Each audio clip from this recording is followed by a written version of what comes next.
Light winds were forecast for day 5 of the Bacardi Miami sailing week. Given the conditions, it looked touch and go to whether racing would take place, with the crews itching to get out onto the blue waters of Biscayne Bay.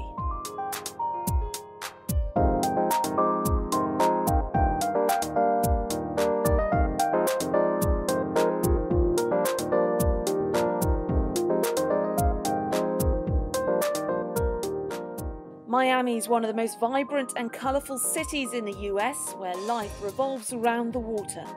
Not just on the world-famous Miami beach, but also out in the bay. It's become a target destination for sailors, be it weekend enthusiasts or Olympic-level competitors.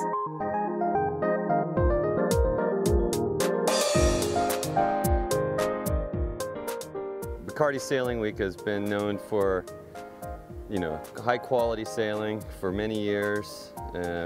Back a number of years ago, Tito Bacardi used to come and host the party himself, and it was just a real special sort of high-level sailing with a lot of fun in the evening activities, and that is something that's contagious, and you'll see top sailors from all over the world coming.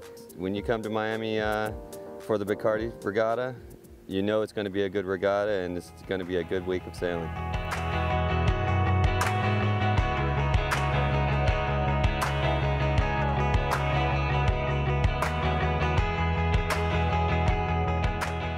As a multiple world champion, Bill was the US Rolex Yachtsman of the Year in 2011. This week, he's aboard the J70 Mexican boat Fajito. Leading the fleet heading into Friday, they struggled with the light conditions and dropped down the leaderboard to 3rd. The Italian team Calvi Network took advantage with a solid performance which took them into the lead.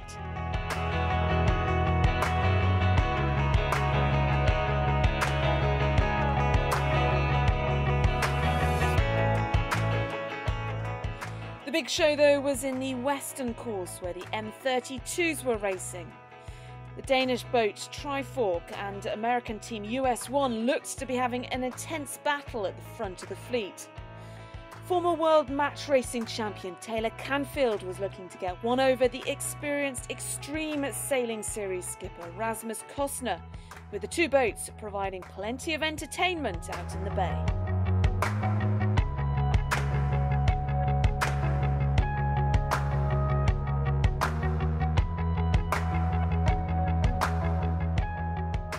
In the two smaller classes, the Viper 640s and the VX1s, things remained very close at the top. Canadian Brad Boston on Jackpot was over the line in the first race, but he fought back to save the day to sit safely in the leading position. However, the rest of the fleet are close on his heels, so there's no margin of error heading into the final day on Saturday.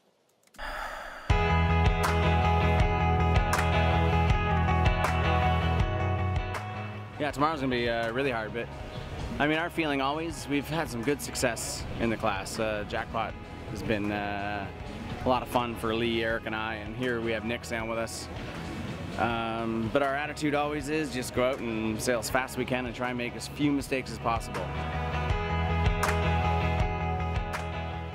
Well, Saturday is D-Day for all the crews, where the overall winners for each class will be decided. The forecast looks good with decent winds predicted, so we're in for a cracking final day. Join us then.